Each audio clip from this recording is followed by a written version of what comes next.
While I'm out here filming a video on that catch can, I wanted to talk a little bit about this S&B air filter. There's a really great video from S&B that actually has, it's what I used to put it in. You should just follow that step by step. This is not a installation video. It's just a few tips that I ran into when trying to put this thing in. So let me turn the camera around and I'll show you my experience anyway.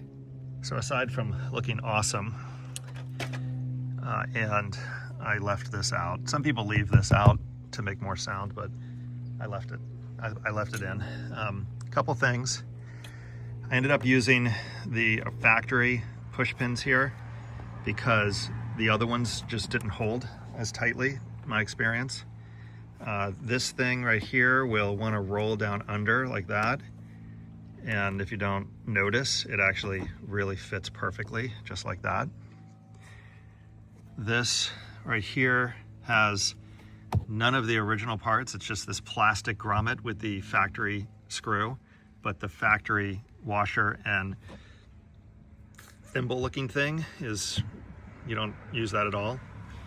This is way easier to put in if you put the plexi in here first, like the instructions say.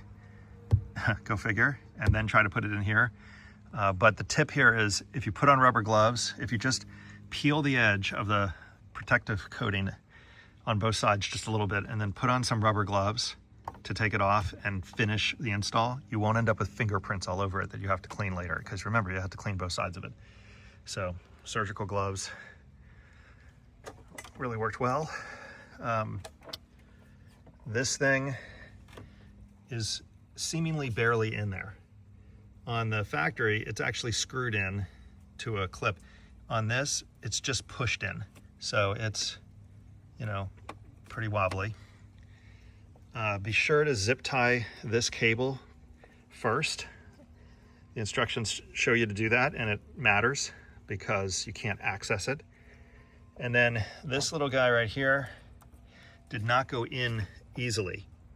In fact, I would try to push it together and I would push this section out. And the reason was because there's these two pins that do not line up on the other side on this model anyway. So I had to stick a screwdriver in there and just slightly bend my point is if this doesn't go together easily, it's most likely because those pins are misaligned. And if you just take a screwdriver and bend them down, it goes right together. This breaks. That's why they gave you two of them. This right here, I broke this off while I was putting the catch can in, not while I was installing it. But I did have a problem where this was pushing too far this way. So if this is not perfectly straight and not stressed, all you have to do is take and put this, you have to cut the tape for the factory because this one is taped to this other one right there. This one and this one are taped together. Peel the tape off, get rid of the tape, put this one on this side of the pipe and that one on the back side of the pipe, like that. And then it lines up really nicely and there's no stress on it. I ended up putting this on this and putting it together versus the instructions, which have you put the boot or the union thing on this side. I found that it's just easier because I just found it easier. I think that's it. In the catch can video, you'll see that I'm gonna try to do something different here. Originally, if you see the instructions, it looks like the guy in the video took this and plugged it in right here. There was no need for this jankiness. Obviously, they moved it to here, probably because of some vacuum issue, but I'm going to get a,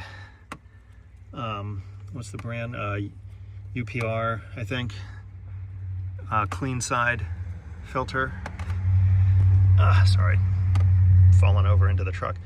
I'm gonna put a clean side filter on here and try to get them to give me a length of hose with the two fittings so I can custom cut it so it'll go right from the filter right over to here, a nice straight line, and it'll be much better.